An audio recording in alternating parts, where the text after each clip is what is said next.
हम India mart mall के नीचे मुथूट फाइनेंस बैंक पे आए हुए हैं और आपको बता दें आज हम लोगों को इस तरीके से देखने को मिला है। ये मुथूट बैंक के मैनेजर साहब हैं जो कि अपनी गिरफ्तारी कर रहे हैं, थाना विजयनगर में जा रहे हैं। आप जा सकते हो भैया अब, ठीक है। और हम इस वक्त बैंक के बाहर खड़े हुए हैं, आप देख सकते हो ये इन्होंने कॉपी छाप रखी है। एक तरफ अमिताभ बच्चन है और दूसरी तरफ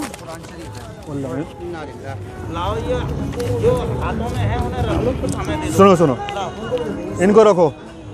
ये पूरा कुरान शरीफ है, अल्लाह में तौबा तौबा, ये पूरा कुरान शरीफ है और दूसरी तरफ अमिताभ बच्चन है जो कि जूते पहन के फोटो लगा हुआ है। इसमें आप जानते हो कि बिन हाथ धुले बिन वजू के आप इस किताब को छू नहीं सकते। फिर भी इन लोगों ने अपना ऐड और अपना प्रचार करने के लिए, ये इतना बड़ा माहौल ख़राब करने के लिए अपना प्रचार कर रहे हैं। मैं आप सभी लोगों से गुजारिश करना चाहता हूँ इन मुथूट बैंक का बहिष्कार करें ताकि ये लोग ऐसी गलती कभी ना करें। हालांकि ये अपनी गलती मान रहे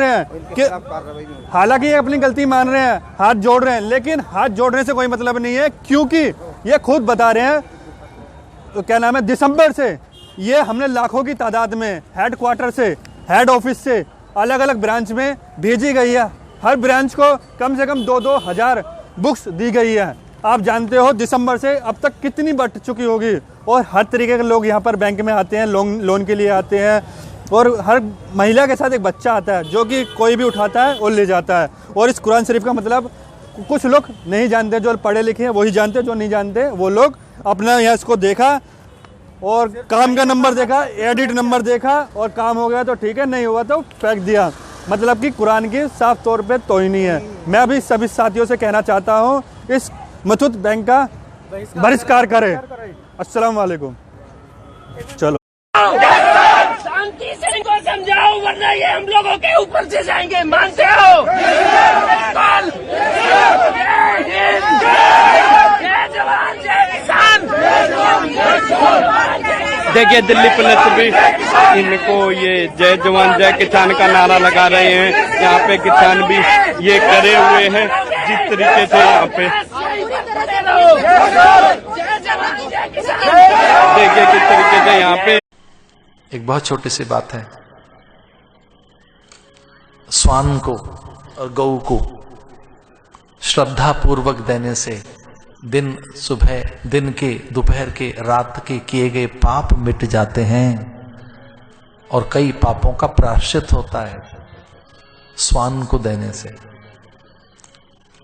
गौ को देने से, भूखे को देने से, जीव को देने से। पंच बलि हमारे यहां बताई गई है, उन पर एक दिन मैं चर्चा करूंगा। एक बार निरीह पशु के सामने खड़े होकर कुछ देकर देखो उसे, मनोरंजन के लिए नहीं, कभी नहीं। मैं जब बहुत छोटा था तो थोड़ा बहुत मैंने विज्ञान पढ़ा होगा बचपन में, और तब की मुझे मेरी कविता याद आती है। उसको एक अंश सुनाता हूं कुछ इधर उधर के। सब कुछ चीर फाड़ कर देखा हमने, मेंढक और आदमी के अंदर अंतर केवल इतना पाया। सब कुछ चीर फाड़ कर देखा हमने, मेंढक और आदमी के अंदर अंतर केवल इतना पाया कि मेंढक मनोरंजन के लिए आदमी पर कंकड़ी नहीं फेंकता। सब कुछ चीर फाड़ कर देखा हमने, मेंढक और आदमी के अंदर अंतर केवल इतना पाया कि मेंढक मनोरंजन के लिए आदमी पर कंकड़ी नहीं फेंकता। सच मानिए, कोई जीव मनुष्य को छोड़कर अपने मनोरंजन के लिए उसे मनुष्य का कभी अहित नहीं किया, कभी नहीं किया। हाँ, हमने उन पर एक तरह से एहसान जरूर किया होगा, रोटी दे रहे हैं, कुछ और कर रहे हैं। एक बार निष्काम भाव से इन पशुओं के पास जाइए, पंछियों के पास जाइए, गौ के पास जाओ एक बार, और फिर पुराणों में पढ़कर देखो उसका फल। ऐसा कहते हैं गौ की सेवा अश्वमेध यज्ञ जैसे फल जैसी है। जितने भी देवताएं सब वो गौ में वास करते हैं। रूठ कर बैठ गई लक्ष्मी जी एक दिन, उन्होंने कहा मैं नहीं जाऊंगी गौ में, गौलोक में। पता लगा सारे देवता चले गए, ब्रह्मा विष्णु महेश सनकादिक नारद यम वरुण कुबेर सप्तऋषि सब चले गए, यक्ष गंधर्व किन्नर, और लक्ष्मी जी रूठ कर बैठ गई। बोली सब जाए भलाई, मैं तो कभी नहीं जाऊंगी। मैं क्यों जाऊंगी गौ के भीतर? मेरे नारायण कभी नहीं जा सकते। पता लगा नारायण लोग खा लिया, रुद्र लोग खा लिया, पार्वती चली गई, ब्रह्माणी चली गई, रुद्राणी चली गई, सची इंदिरा चली गई, यज्ञ पत्नियां, अप्सराएं, सुरबालाएं, ललनाएं अकेली रह गई बिल्कुल। अच्छा पूरा गांव खाली हो जाए, आप रह जाएं, फिर किससे बातें करोगे? घर खाली हो जाए, आप रह जाएं, किससे मिलोगे? तो पता लगा पार्वती भी गई, शिव गए, ब्रह्माणी गई, ब्रह्मा गए, रुद्राणी गई, रुद्र गया, और सची इंदिरा और इंद्र आदि सब गए, देव पितृ आदि सब। मैं अकेली रह गई, कोई नहीं बचा, अकेली रह गई। और फिर गौ के पास आई लक्ष्मी जी। ये बड़ी सुंदर सी कथा है। लक्ष्मी जी ने कहा कि सब अंदर हैं, मेरा पति भी तेरे भीतर है, सारे देवता, तो मेरे लिए कोई स्थान बचा कि नहीं? मेरे लिए कोई स्थान है? एक दिन बताएंगे अष्टम स्कंद में, जब दसम स्कंद में हमारी जब कथा पहुंचेगी तो बताएंगे कौन सा देवता की क्या लोकेशन है गौ माता में। लोकेशन बताएंगे कौन सा देवता कहां है। आज तो केवल लक्ष्मी जी की लोकेशन बता रहे हैं आपको। लक्ष्मी जी ने कहा कि मेरा स्थान क्या है, मैं कहां रहूंगी? तो गौ ने कहा देखो तुम्हारे पति यहां है, ब्रह्मा यहां है, और शिव यहां है, ब्रह्माणी यहां है, रुद्राणी यहां है, यम वरुण कुबेर यहां है। तो उन्होंने कहा कोई स्थान बचा, एक भी स्थान जहां मैं रह सकती हूं? तो गौ ने बड़ा सकुचाते हुए कहा कि ना भाई कठिन है, अब तो क्षमा कीजिए, मुझ में कुछ नहीं बचा, एक रोम भी नहीं बचा है, मैं अब आपको ग्रहण नहीं कर सकती। तो लक्ष्मी ने कहा कुछ तो बचा होगा। तो गौ ने कहा कि मेरा गोबर बचा हुआ है, उसमें बैठना हो तो आजा। और आप सुनकर चौंक जाएंगे। लक्ष्मी ने कहा मुझे यही मान्य है, गोबर, बर कहते हैं श्रेष्ठ को। और आपको अंदर की बात बता रहा हूं, गौ की सबसे महंगी कोई चीज है तो दूध नहीं है, दही नहीं है, घी नहीं है, मट्ठा नहीं है, और भैया मूत्र भी नहीं है। उसकी सबसे महंगी कोई चीज है जो वैज्ञानिकों ने बताई है, ऋषि मुनियों ने, तो उसका नाम है गोबर। गोबर सबसे महंगी चीज है उसकी, उसमें लक्ष्मी जी का वास है।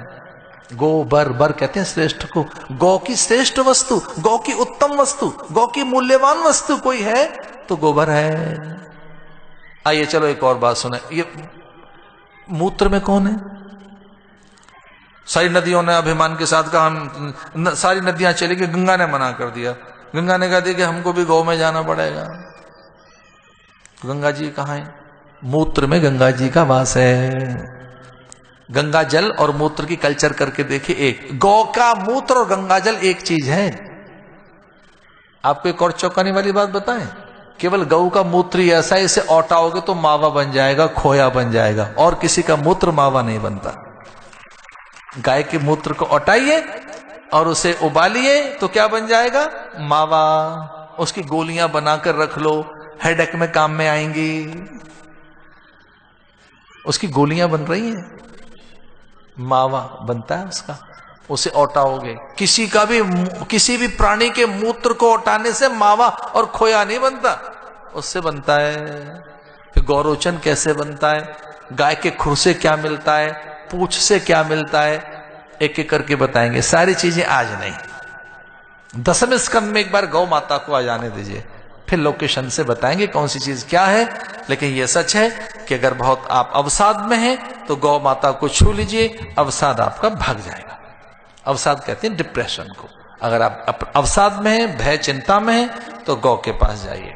कह देना चाहते हैं इस गांव के माध्यम से कि ये नंद किशोर विधायक जो गुजर है, इसने हमारे किसान आंदोलन का अपमान किया है, और यदि इस नंद किशोर विधायक ने अपनी बातों की माफी नहीं मांगता है तो हम महमूदपुर के सबको तो मैं नहीं कह सकता, लेकिन अपनी जाति के लिए जरूर कह सकता हूं कि हम सभी महमूदपुर के गुर्जर और क्षेत्र के गुर्जर मिलकर के इस नंद किशोर का अपनी जाति से बहिष्कार करते हैं।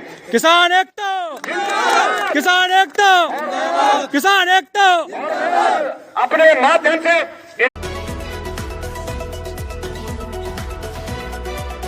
सबसे आगे खबरें देखें सबसे पहले, आपको करे हर खबर से रूबरू।